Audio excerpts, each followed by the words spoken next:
Class 10th काफ़ी तैयारी आप लोग कर चुके हैं।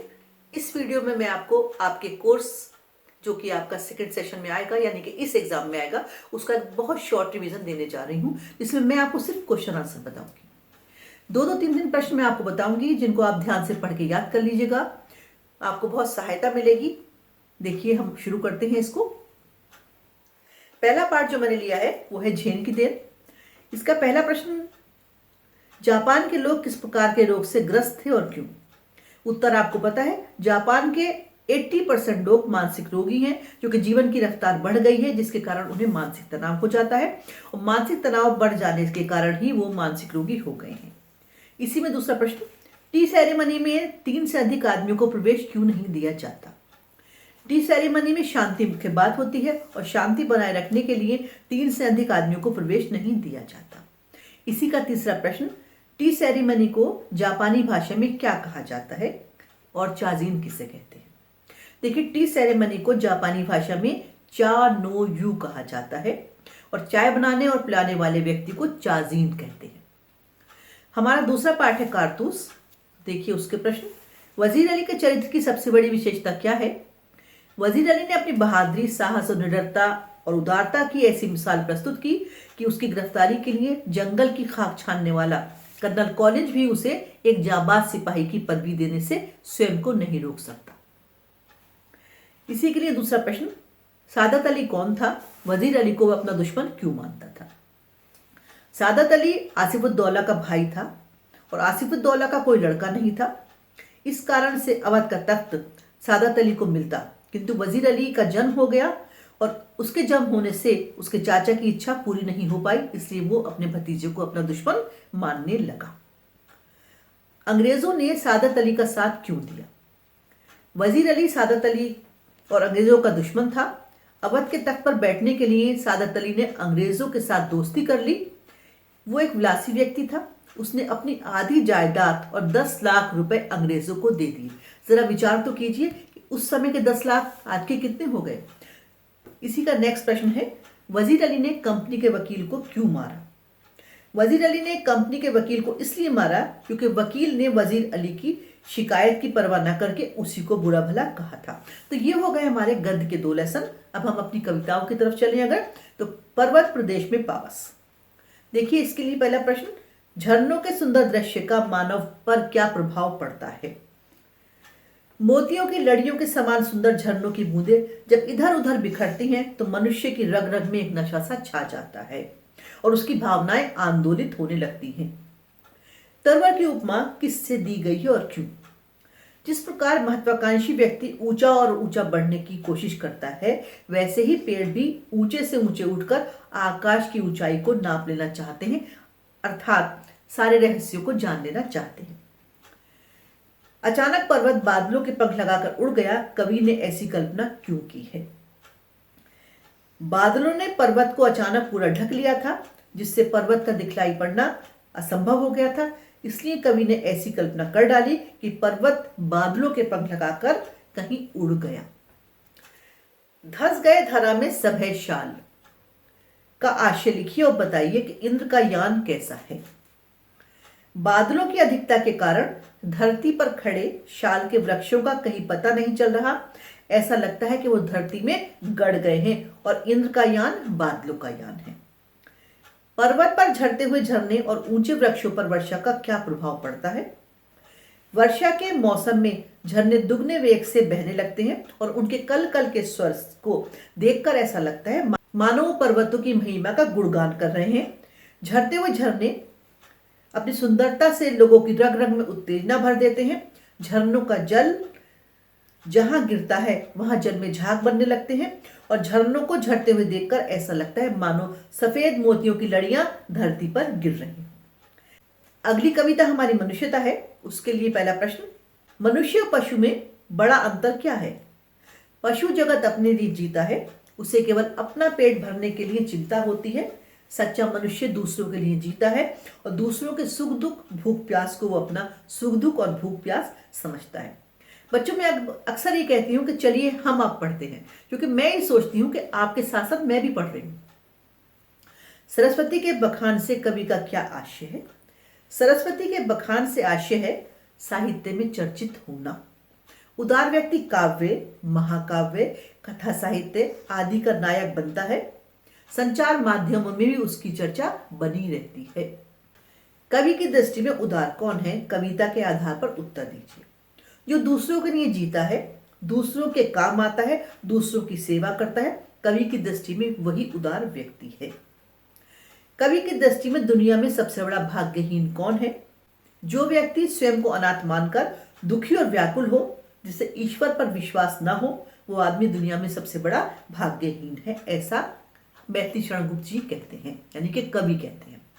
मनुष्य को क्या सोचकर नहीं बैठ जाना चाहिए? अक्सर मनुष्य ये सोचकर बैठे रहते हैं कि मुझे अकेले से क्या काम बनेगा। कवि की दृष्टि में ये सही नहीं है। अकेले मनुष्य को भी दूसरों की सहायता के लिए उठ खड़ा होना चाहिए। कहते हैं ना, एक चलता है तो अनेक पीछे चलते हैं। कवि मनुष्य को क्या प्रेरणा देता है? जीवन को हंसी खुशी व्यतीत करना चाहिए। मार्ग में आने वाली बाधाओं को दूर करते हुए लक्ष्य की ओर बढ़ते रहना चाहिए। नेक्स्ट कविता हमारी है कर चले हम फिदा। किन परिस्थितियों में देशभक्त सैनिकों ने शत्रुओं से लोहा लिया? युद्ध स्थल काफी ऊंचाई पर था, जहां भारी सर्दी के कारण सैनिकों की रक्त शिराएं जमने लगी थी। सांस लेना तक कठिन था, किंतु ऐसी स्थिति में भी शत्रु से लोहा लेने के लिए वो आगे बढ़ते चले गए। कवि ने शत्रु के साथ कैसा व्यवहार करने की प्रेरणा दी है? कवि शत्रु के साथ शत्रुता का व्यवहार करने की प्रेरणा देता है। यदि शत्रु प्रहार करता है तो हमें भी अपनी पूरी शक्ति के साथ शत्रु पर प्रहार करना चाहिए। उसे मिटाने के लिए स्वयं भी मिटने और मरने के लिए तत्पर रहना चाहिए। तो ये हमारी हो गई स्पर्श, उनके स्पर्श के 5 पाठ। अब हम देखते हैं संचयन के 3 पाठ के छोटे छोटे से प्रश्नोत्तर। पहला लेते हैं हरिहर काका। ठाकुरबाड़ी से आने के बाद हरिहर की ज्यादा सेवा क्यों होने लगी? हरिहर काका के साथ उनके सगे भाइयों का व्यवहार 2 बार बदला। पहली बार जब उन्हें ठाकुरबाड़ी से लाया गया था, घर आकर भाइयों ने उनकी खातिरदारी की, उनके लिए भोजन की व्यवस्था की, बल्कि कहना चाहिए बढ़िया भोजन की व्यवस्था की। उस समय भी वे मन ही मन काका की जमीन हड़पने की तैयारी में लगे थे। जब काका ने अपने हिस्से की जमीन भाइयों के नाम लिखने से इनकार कर दिया, तब उनका व्यवहार पुनः बदल गया। वे उन्हें जान से मारने पर उतारू हो गए। भाइयों ने कोरे कागज पर जबरन अंगूठा भी लगवा लिया। हरिहर की चरित्र चित्रण कहानी के आधार पर कीजिए। हरिहर काका के चरित्र की बहुत सी विशेषताएं हैं। धार्मिक प्रवृत्ति के व्यक्ति थे, संस्कारशील थे, सहनशील थे और ममतालु थे। हरिहर काका की यदि दोनों पत्नियां जीवित होती तो परिवार के सदस्यों के साथ उनके संबंध कैसे होते? उनका दुर्भाग्य था कि उनकी दोनों पत्नियां बिना संतान उत्पन्न किए स्वर्ग सिधार गई। यदि पत्नी और बच्चे होते तो उनका भी दूसरे भाइयों की तरह भरा पूरा परिवार होता जो उनकी देखभाल करता। उन्हें कोई मानसिक कष्ट न झेलना पड़ता और जीवन सुखी हो जाता। भाइयों से संबंध अच्छे होते क्योंकि संपत्ति का झगड़ा उत्पन्न ही न होता। सपनों के से दिन के अतिरिक्त प्रश्नोत्तर। लेखक के जीवन में ननिहाल की कौन सी यादें बसी हुई हैं? पाठ के आधार पर बताएं। लेखक ननिहाल में खूब खाता खेलता था। नानी उसे बहुत प्यार करती थी। ननिहाल के गांव के छोटे से तालाब में जाकर नहाता था। नानी उनका उदाहरण देकर घर के बच्चों को भी समझाया करती थी। इस प्रकार लेखक के जीवन में ननिहाल की यादें समाई हुई हैं। इसी का अगला प्रश्न देखिए। अंग्रेजों ने नाभा की सत्ता किस प्रकार हथियाई और अंग्रेजों ने अपनी फौज के लिए सैनिक किस प्रकार जुटाए? अंग्रेजों ने 1923 यानी कि 1923 में नाभा की रियासत के राजा को गिरफ्तार कर लिया। राजा की मौत तमिलनाडु में हो गई। राजा का बेटा विलायत में पढ़ रहा था, अतः पीछे से रियासत पर अंग्रेजों का हुक्म चलने लगा। अंग्रेजों को अपनी फौज के लिए स्थानीय युवकों की जरूरत थी, इसलिए वो गांव-गांव जाकर नाटक नौटंकी करते। इसमें वे फौज की नौकरी के फायदे बताते और लोगों में लोभ जगाते ताकि वो फौज में भर्ती हो जाएं। तीसरा पाठ आपका टोपी शुक्ला। इफ्फन की दादी का हर शब्द टोपी के लिए महत्वपूर्ण क्यों था? इफ्फन की दादी टोपी से भी बहुत प्यार करती थी, क्योंकि दोनों की बोली ही नहीं मन भी एक जैसे थे। यही कारण है टोपी इफ्फन की दादी की एक एक बात को ध्यान से सुनता और याद रखता था। टोपी की पढ़ाई में क्या क्या बाधाएं आती हैं, समझाएं। टोपी की पढ़ाई में बहुत सी बाधाएं आई, जैसे जब भी वो पढ़ने बैठता, मुन्नी बाबू को कोई ना कोई काम निकल आता। राम दुलारी को भी उससे ही सब चीजें मंगवानी होती थी। दूसरे साल उसको टाइफाइड हो गया। तीसरे साल पिता चुनाव में खड़े हो गए। घर में पढ़ाई का माहौल नहीं रहा। पिता के चुनाव हार जाने के बाद घर में सन्नाटा पसरा। तब जाकर वो बेचारा कहीं पास हो सका। तो बच्चों, ये था आपका पूरा सेकंड सेशन में आने वाला वो कोर्स, जिसके सारे प्रश्न मैंने जो बताए हैं वो आपके बुक में नहीं है। उसके अलावा कुछ प्रश्न मैंने आपको बताए हैं, जिसे मैं अतिरिक्त या एक्स्ट्रा प्रश्नोत्तर के नाम से आपको दे रही हूँ। इन सबको बहुत ध्यान से याद कर लीजिएगा। उम्मीद करती हूँ सारा कोर्स आपका तैयार हो चुका होगा। बस अब आपको एग्जाम का इंतजार है कि कब आपकी परीक्षा हो और आप सब लिख आएं और अच्छे नंबरों से पास हो जाएं। वीडियो में मैं आपको रचनात्मक लेखन, जिसमें आपके आते हैं अनुच्छेद लेखन, पत्र लेखन, विज्ञापन, सूचना और लघु कथा, उसके विषय में समझाऊंगी। इसके अतिरिक्त संचयन और स्पर्श से जो आपके पाठ इस सत्र में आने वाले हैं उसका एक एक प्रश्न भी मैं आपको इसमें से बताऊंगी। वो एक प्रश्न मैं आपको इसलिए बताऊंगी ताकि आपको पाठ की रिकॉर्डिंग हो जाए। तो मैं शुरू करती हूँ इस वीडियो को सबसे पहले जो हमारे पाठ हैं उनके एक एक प्रश्न से। सबसे पहले मैं पाठ लेती हूँ कारतूस। इससे पहले जो मैंने आपको एक शॉर्ट रिवीजन दिया था उसमें मैंने कई कई प्रश्न आपको दिए थे और इस वीडियो में मैं केवल आपको एक एक प्रश्न भी समझाऊंगी। कारतूस के लिए एक प्रश्न है कि कारतूस एकांकी का प्रतिपाद लिखिए। प्रतिपाद कराता है उद्देश्य क्या है इसका, इसके लिखने का लक्ष्य क्या है, या इस पाठ को क्यों लिखा गया।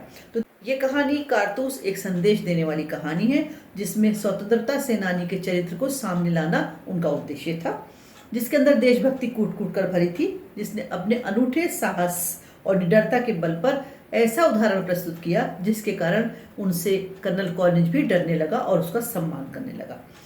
ये पाठ हमें वैसा ही देशभक्त बनने की प्रेरणा देता है। वजीर अली ने अंग्रेजों को देश से भगाने के लिए अपने प्राणों की बाजी लगा दी थी। ये आपका ये पाठ इसी तरह से प्रस्तुत किया गया है। दूसरा आपका पाठ है झेल की देन, जिसमें जो सबसे इंपॉर्टेंट प्रश्न लगता है वो है जापानी लोगों में बीमारियां अधिक क्यों बढ़ रही हैं, टिप्पणी कीजिए। टिप्पणी का अर्थ होता है इसके विषय में समझाइए। जापान में मानसिक बीमारियां बढ़ रही हैं। लगभग 80% लोग मानसिक रोगी हैं, जिसका कारण उनकी जल्दबाजी है। जीवन में उनके व्यस्तता है और उसके साथ ही वो लोग अमेरिका से प्रतिस्पर्धा करते हैं। इसके लिए वो 1 महीने का काम 1 दिन में पूरा करना चाहते हैं। सहज ढंग से चलने की बजाय दौड़ते हैं, बोलने की बजाय बकते हैं। दिमागी रफ्तार बढ़ जाने के कारण दिनों दिन उनका तनाव यानी कि टेंशन बढ़ता जा रहा है, जो मानसिक रोगों को जन्म देता है। जल्दबाजी के कारण उनकी जो सहजता है यानी जो नॉर्मल लाइफ है वो खो गई है। वो ना सहज होकर बोलते हैं, ना चलते हैं, ना किसी समय अपने जीवन बिताते हैं, जिसके कारण मानसिक रोग उन पर हावी होते जा रहे हैं। हरिहर काका जो आपकी संचयन है उसके लिए, हरिहर काका गूंगेपन का शिकार क्यों हो गए, यानी कि जब उन पर इतना टॉर्चर किया गया था परिवार की तरफ से भी और ठाकुर बाड़ी की तरफ से भी, तब उन्होंने बिल्कुल चुप साध ली थी, चुप लगा ली थी, और वो लेखक के आने के बाद उससे भी कुछ बात नहीं करते थे। तो लेखक आपके कहते हैं व्यक्ति के जीवन में अपने परिवार का बहुत महत्व होता है। व्यक्ति के जीवन को बनाने में, संवारने में परिवार की बहुत बड़ी भूमिका होती है और परिवार ही उसका पहचान होती है। व्यक्ति को अपने भरण पोषण के साथ साथ आत्मसम्मान के लिए भी परिवार की आवश्यकता होती है। परिवार के बिना उसकी स्थिति उस टूटे हुए पत्ते के समान हो जाती है जो तेज हवा के कारण इधर उधर डोलता रहता है। कहने को हरिहर का बड़ा परिवार था, उनके भाई थे, उनके भतीजे थे, उस घर में महिलाएं और बहुएं भी थी, लेकिन कोई भी उनको अपनेपन से नहीं रखता था। किसी के मन में उनके लिए अपनापन नहीं था। उनकी समस्याओं के बारे में कोई भी सीरियस नहीं था। बीमार होने पर उनको बहुत परेशानी होती थी। जमीन के लालच में बस उनकी देखभाल कोई भी करता था। भाइयों को डर था हरिहर कहीं अपनी जमीन ठाकुर बाड़ी के नाम ना कर दें, इसीलिए भाइयों का व्यवहार उनके प्रति बाद में अमानवीय हो गया। छोटे भाइयों का ऐसा व्यवहार देखकर वो हैरान रह गए, लेकिन महंत द्वारा जो व्यवहार उनके साथ किया गया वो भी उनको अंदर तक झकझोर गया। किसी से कुछ कहने का लाभ नहीं था, इसलिए उन्होंने चुप लगा ली, यानी कि उन्होंने किसी से भी बातचीत करना, किसी से अपने समस्या को कहना या किसी से अपनी प्रॉब्लम को शेयर करना ही बंद कर दिया था। इसी को लेखक ने कहा है कि हरिहर काका गूंगेपन का शिकार हो गए। दूसरा पाठ आपका है सपनों के से दिन। देखिए, नई श्रेणी में जाने और नई कॉपियों और किताबों से आती विशेष गंध से लेखक का बालमन क्यों उदास हो जाता था। नई श्रेणी यानी नई कक्षा, नया क्लास। नई कॉपियां और पुरानी किताबें जो सत्र प्रारंभ होता था उसमें लेखक को दी जाती थी और उनको पाने का अर्थ ही उसके लिए था नई कक्षा में प्रवेश पाना। यानी यदि उसे वो पुरानी किताबें ना मिलती तो शायद वो अगली कक्षा की पढ़ाई भी ना कर पाता। यदि किसी विद्यार्थी के लिए सुखद और प्रेरक अवसर होता है नई किताबों को पाना और नई कक्षा में जाना, लेकिन लेखक के लिए ऐसा नहीं था। इसके दो कारण थे। एक तो पिछली कक्षाओं में पढ़ाने वाले अध्यापकों का डर उसके बाल मन पर बैठा हुआ था और दूसरा आगे की पढ़ाई जो है वो पहले की अपेक्षा कठिन हो जाएगी, ये सोचकर उसका मन उदास हो जाता था। और तीसरे उसे हमेशा पुरानी किताबें ही पढ़ने के लिए मिलती थी, इसलिए वही वो उदास रहता था। टोपी शुक्ला जो आपका पाठ है उसके लिए टोपी 9वीं कक्षा में 2 बार फेल हो गया, उसके क्या कारण थे? टोपी बुद्धिमान बालक था। फेल होने के मुख्य कारण थे कि उसे पढ़ाई का समय नहीं मिलता था, कोई भी उसे पढ़ने नहीं देता था। जब भी उसे पढ़ना होता था मुन्नी बाबू उसके बड़े भाई और भैरव उसका छोटा भाई उसे तंग करते थे। मुन्नी बाबू कोई काम बताते थे और भैरव उसे परेशान करने लगता था। हालत तो ये थी कि उसकी माँ राम दुलारी भी उसे बाहर सामान लेने भेज देती थी, उसके पढ़ने के टाइम को वेस्ट करवा देती थी। एक साल उसको टाइफाइड हो गया, इसलिए वो ठीक से नहीं पढ़ सका। तीसरी बार भी वो इसलिए पास हो पाया कि घर में शांति हो गई थी। पिता चुनाव में खड़े थे और चुनाव हार गए थे, जिसके कारण घर में एकदम शांति हो गई और वो पढ़ाई कर सका। यदि पिता चुनाव में खड़े थे और ऐसा ही शोर शराबा रहता तो शायद वो इस साल भी पास न हो पाता। तो ये आपके हो गए वो 5 पाठ जो आपकी पाठ्य पुस्तक से हैं और आप आ रहे हैं। बाकी 3 कविताएं हैं, मनुष्यता, पर्वत प्रदेश में पावस और कर चले हम पिता। उसके प्रश्न उत्तर भी आपके आएंगे, उन्हें भी आप ध्यान से पढ़िएगा। पिछले वीडियो में उसके भी रिवीजन मैंने आपको दिया है। आइए अब रचनात्मक कार्य की बात करते हैं। जो रचनात्मक लेखन आपका आएगा उसमें क्या क्या चीजें आएंगी ये मैंने आपको बताया था। अब एक एक चीज के बारे में हम बात करते हैं।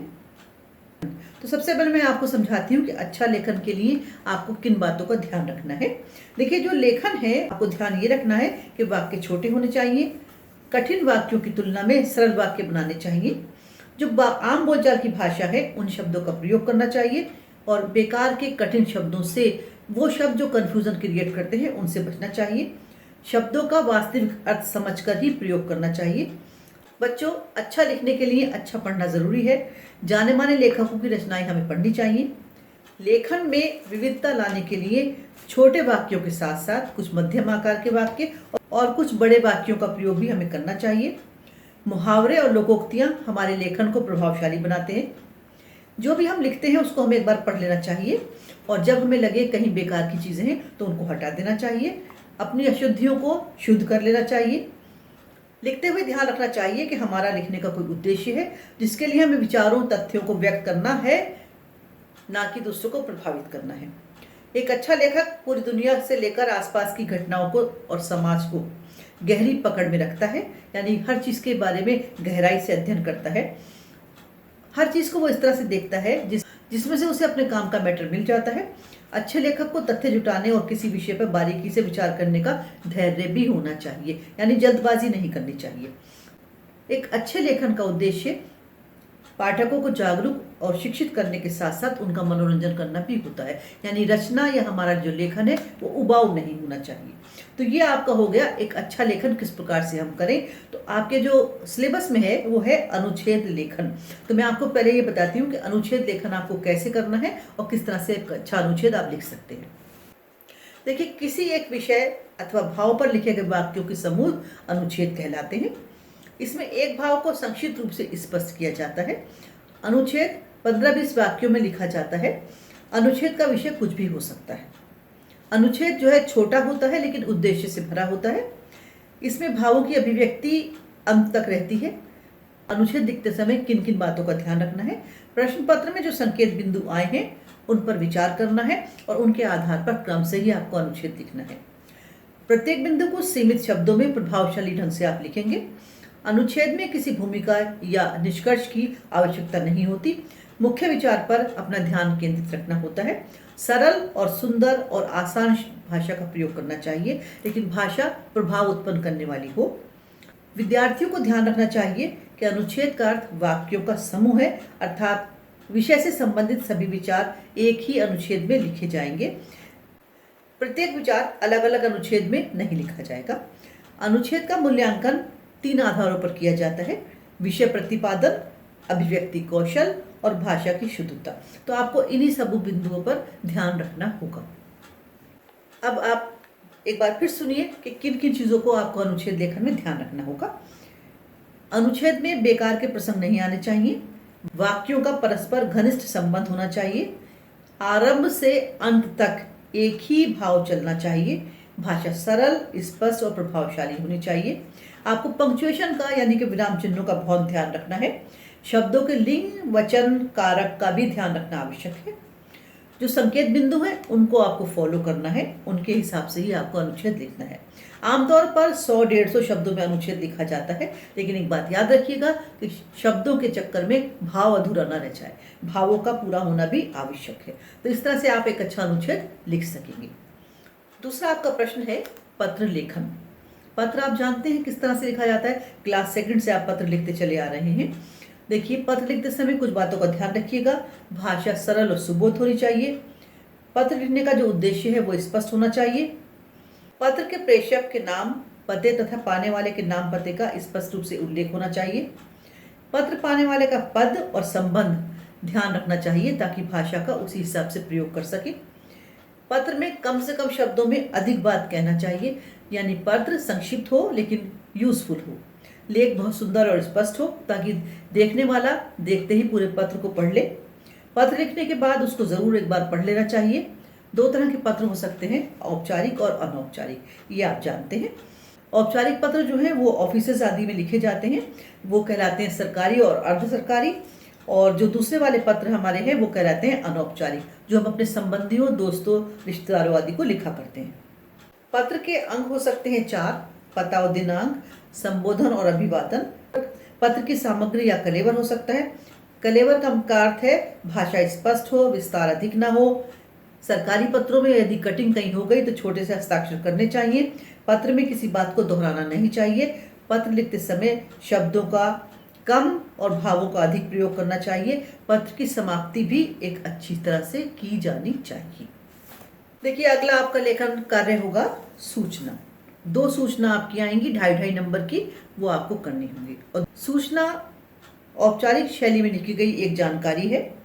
किसी विशेष सूचना को सार्वजनिक करना सूचना लेखन कहलाता है। भविष्य में होने वाली घटना की घोषणा करने अथवा पूर्व में घटित घटना की जानकारी देने अथवा लोगों को कोई विशेष जानकारी देने के लिए सूचना लिखी जाती है। इसके द्वारा कब, क्या, कहाँ, कैसे और क्यों आदि प्रश्नों के उत्तर मिल जाते हैं। किसी भी प्रकार की जानकारी अथवा संदेश देने के लिए ये एक अच्छा माध्यम है। इसका उद्देश्य तभी पूरा होता है जब इसके द्वारा आवश्यक सूचना अथवा जानकारी का संवहन हो जाए। इसलिए सूचना अनौपचारिक तरीके से नहीं लिखी जा सकती, सूचना औपचारिक तरीके से ही लिखी जाती है। तो सूचना का उद्देश्य है महत्वपूर्ण जानकारी प्रदान करना, महत्वपूर्ण आयोजनों की सूचना देना, जनमानस से पुनरावेदन कहलाता अपील करना। सूचना देने के कारण हो सकते हैं सामाजिक समस्याएं, कुछ खोया कुछ पाया, खेल मैच, यात्रा, याचना, अनुरोध, अपील, सांस्कृतिक गतिविधियां, समारोह। नाम व स्थान परिवर्तन। सूचना देने की जो स्थान है वो है कारखाने, कार्यालय, विद्यालय, आवासीय कॉलोनियां, पत्रिकाओं अथवा समाचार पत्रों के सूचना कॉलम। सूचना 2 प्रकार की हो सकती है, सुखद और दुखद। खेल, प्रतियोगिता, समारोह आदि सुखद सूचना के अंतर्गत आते हैं। शोक सभा, क्रियाक्रम आदि के विषय में लिखना दुखद सूचना के अंतर्गत आता है। सूचना लिखते समय निम्नलिखित बातों का ध्यान रखना है। सूचना की भाषा स्पष्ट, सटीक और सुपाठ्य होनी चाहिए। सूचना निश्चित प्रारूप में लिखी जानी चाहिए जिससे कि सबको समझ में आ जाए। सूचना पर शीर्षक अथवा विषय, सूचना जारी करने की तारीख, व्यक्ति के हस्ताक्षर होने चाहिए जिसके द्वारा सूचना जारी की जा रही है।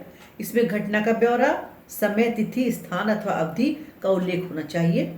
सूचना से संबंधित अन्य जानकारी लेने के लिए जिस व्यक्ति से संपर्क किया जा सकता हो उसका नाम, फोन नंबर, पता आदि होना चाहिए। सूचना की भाषा संक्षिप्त किंतु स्पष्ट हो। भाषा औपचारिक अथवा अर्ध औपचारिक अथवा अनौपचारिक हो सकती है। परीक्षा में सूचना लिखते समय शब्द सीमा का ध्यान रखना आवश्यक है। तो सूचना लेखन में आपको इन सब बातों का ध्यान रखना होगा। अगला आपका लेखन है विज्ञापन लेखन। सवाल यह है कि विज्ञापन कहाँ से आया। तो विज्ञापन शब्द अगर हम कहें कि दो शब्दों से बना है तो बहुत अच्छा रहेगा। वी और ज्ञापन, यानी वी का अर्थ है विशेष और ज्ञापन का अर्थ है ज्ञान कराना। तो ज्ञान कराना या सूचना देना। तो विज्ञापन अगर हम कहें तो ये अंग्रेजी के एडवर्टीजमेंट का हिंदी अनुवाद है। ये मूल रूप से लैटिन भाषा के एडवर्टर से लिया गया है, जिसका अर्थ है टू टर्न टू, अर्थात किसी ओर मुड़ना। यदि हम इसका भावार्थ समझें तो ये किसी के प्रति आकर्षित होने का या किसी को आकर्षित करने के अर्थ में प्रयुक्त होता है। विज्ञापन किसी भी जानकारी को लोगों तक पहुंचाने की विधि है। इसके द्वारा उपभोक्ता वस्तुओं को खरीदने के लिए प्रेरित होते हैं। तो जो लास्ट लाइन हमारी है ये हम समझते हैं बहुत आसानी से। तो विज्ञापन के माध्यम से कोई भी जानकारी लोगों तक पहुंचाई जाती है और लोग उस चीज को खरीदने के लिए अट्रैक्ट होने लगते हैं। आज का युग विज्ञापन का युग है। विज्ञापन के बिना किसी भी चीज को समाज में लाना, बाजार में लाना संभव ही नहीं है। लोग उसकी गुणवत्ता के बारे में जानते हैं, उसकी अच्छाई के बारे में जानते हैं, क्योंकि बार बार विज्ञापन के माध्यम से किसी चीज की अच्छाई को बताया जाता है और लोग उस चीज को खरीद लाते हैं। तो चीजों को बेचने का, खरीदने का, पॉपुलर करने का एक माध्यम भी विज्ञापन बन गया है। विज्ञापन बनाते समय या विज्ञापन के प्रश्न को सॉल्व करते समय आपको किन बातों का ध्यान रखना है, ये बातें आपको याद होनी चाहिए। आपको ये ध्यान रखना है कि विज्ञापन का जो मकसद है या उद्देश्य है वो अधिक लोगों तक जानकारी पहुंचाना है। टीवी चैनल, समाचार पत्र, पत्रिकाएं इन्हीं विज्ञापनों से भरे रहते हैं। विज्ञापन जो है वस्तु के विशेष गुणों की जानकारी देता है, जिससे उपभोक्ता उसकी तरफ आकर्षित होता है और अपने बजट के अनुसार कोई चीज़ खरीद लेता है। विज्ञापन बनाते समय आपको विशेष सावधानी रखनी है, जैसे विज्ञापन का रंगीन चित्र बड़ा व आकर्षक हो। वस्तुओं की विशेषताओं के बारे में अवश्य लिखना चाहिए, जैसे टिकाऊ, सस्ती, बेहतर, छूट आदि। तुकबंदी वाली पंक्ति का प्रयोग करें, जिससे उपभोक्ता का ध्यान सहज रूप से आकर्षित हो सके। ऐसा स्लोगन बनाएं जिससे लोग आसानी से लंबे समय तक अपनी ज़बानी याद रख सकें। ट्रेडमार्क और लोगों पर भी आपको विशेष ध्यान देना होगा। ये सब बताने का मेरा उद्देश्य ये है कि जब विज्ञापन लेखन आपको करने के लिए आएगा तो आप अपना विज्ञापन बनाते समय इन सब बातों का ध्यान रखेंगे। एक प्रश्न आपका इसी रचनात्मक लेखन में लघु कथा से भी आएगा, जिसमें आपको लघु कथा लिखनी होगी। तो देखिए, लघु कथा क्या है। कहानियां बच्चों को बहुत अच्छी लगती हैं, पढ़नी भी और सुननी भी और देखनी भी। तो लघु कथा क्या है, पहले ये हम बात करते हैं। ये एक नई विधा है। इसके द्वारा कम शब्दों में प्रभावशाली ढंग से किसी बात को कहा जाता है। लघु कथा में बहुत सारे गुण हो सकते हैं, जैसे भावों को अभिव्यक्त करता है, भावों को गहराई से बताता है, उसमें गति होती है, संक्षिप्तता होती है, स्पष्ट भाषा होती है, इसका भाव पक्ष और कला पक्ष दोनों संतुलित होता है। लघु कथा लिखने के लिए कई आधार हो सकते हैं, जैसे संकेत बिंदु, चित्र, शीर्षक। तो लघु कथा लिखते समय बहुत सारी बातों को आपको ध्यान रखना है, जैसे लघु कथा लिखने से पहले जो संकेत बिंदु दिए हैं उनकी एक रूपरेखा बना ली है। लघु कथा में शब्दों की सीमा का ध्यान रखना है। शीर्षक कथा के मुख्य अंश पर आधारित होना चाहिए। भाषा सरल और आकर्षक होनी चाहिए। लघु कथा हमेशा भूतकाल में लिखी जाती है, यानी कि जो आपका पास्ट टेंस। लघु कथा का अंत उसकी शिक्षा के अनुसार होना चाहिए और कथा के अंत में स्पष्ट सीख होनी चाहिए। सीख का अर्थ है कि उससे हम क्या जाने, क्या सीखें, यानी क्या उसका उद्देश्य है। इस तरह से आपका ये हो गया लेखन कार्य। हमेशा वो काम किया कीजिए, वो क्वेश्चन किया कीजिए जो आपको अच्छा आता हो। कठिन है या इजी है इस पर विचार मत किया कीजिए। कठिन हो और आपको कम अच्छा आता हो तो उस प्रश्न को सॉल्व कीजिए जो आपको अच्छा आता है, चाहे इजी भी हो। प्रश्न आपने कठिन किया है या आसान किया है, इससे आपके नंबरों का कोई लेना देना नहीं है। आप सही करते हैं, उसी के नंबर आपके पास आते हैं। पेपर को क्रम से किया कीजिए। जितने प्रश्न पूछे जाएं बस उतनों का ही उत्तर दें। इसके लिए सबसे पहले पेपर को बहुत ध्यान से पढ़ लीजिए। पेपर पढ़ने का समय हमें अलग से दिया जाता है। हमें से मेरा मतलब है स्टूडेंट्स को दिया जाता है। आप कितना भी अच्छा करें, लेकिन शुरू के ही प्रश्न चेक किए जाते हैं। अगर आपने 2 पूछे गए हैं और 3 कर दिए तो थर्ड वाला आप जितना भी अच्छा करें, फर्स्ट 2 चेक हो जाएंगे और थर्ड वाला चेक नहीं किया जाएगा। तो कोशिश कीजिए जो आपको आते हो वही उन्हीं प्रश्नों के उत्तर नंबर 1 और नंबर 2 पे करें। पेंसिल से कोई काम ना करें, क्योंकि पेंसिल का मतलब यहाँ पर रफ वर्क माना जाता है। विज्ञापन को बहुत ही सुंदर बनाएं और कम शब्दों में बनाएं और शब्दों की वर्तनी का बहुत ध्यान रखें। वर्तनी से मेरा मतलब है कि कोई भी शब्द अशुद्ध ना लिखें, क्योंकि जब बहुत अधिक लिखते हैं तब अशुद्ध तो आपकी गलतियां नजरअंदाज हो जाती हैं। लेकिन जब आप कुछ शब्दों में स्लोगन बनाते हैं, 4-6 शब्द एक जगह इकट्ठा लिखते हैं, तब कोई गलती होती है तो अंडरलाइन कर दी जाती है। अनुच्छेद में जो भी विचार बिंदु दिए गए हों उनको जरूर फॉलो करें, उनके पालन करने से आपका मैटर अच्छा लिखा जाता है। पेपर में संकेत बिंदु कहीं भी दिए ही इसलिए जाते हैं कि बच्चे उसको समझें और उनको सरलता हो जाए। ये वीडियो आपका रिवीजन का था, जिसमें मैंने आपको जितना भी बचा हुआ रिवीजन दिया। इससे पहले मैं आपको 2-3 वीडियो रिवीजन के और दे चुकी हूँ। एक मैंने बहुत बड़ा भी रिवीजन दिया था, उसके बाद एक शॉर्ट रिवीजन आपको दिया, और ये 3rd वीडियो रिवीजन का है जिसमें लेखन कार्य भी मैंने जोड़ दिया है। मैं उम्मीद करती हूँ आपकी तैयारी बहुत बढ़िया हो जाएगी और बहुत अच्छी तैयारी के साथ बहुत अच्छे नंबर भी आपके आएंगे। आपके जिन दोस्तों ने मेरे चैनल को सब्सक्राइब नहीं किया है उनको आप चैनल को सब्सक्राइब करा दीजिए, ताकि वो भी इससे रिवीजन कर सकें। सभी चीज़ों का जो लिंक है वो आपको डिस्क्रिप्शन बॉक्स में मिल जाएगा, वहां से भी आप उसको याद कर सकते हैं। मेरी बहुत बड़ी शुभकामनाएं आपके साथ हैं। Thank you.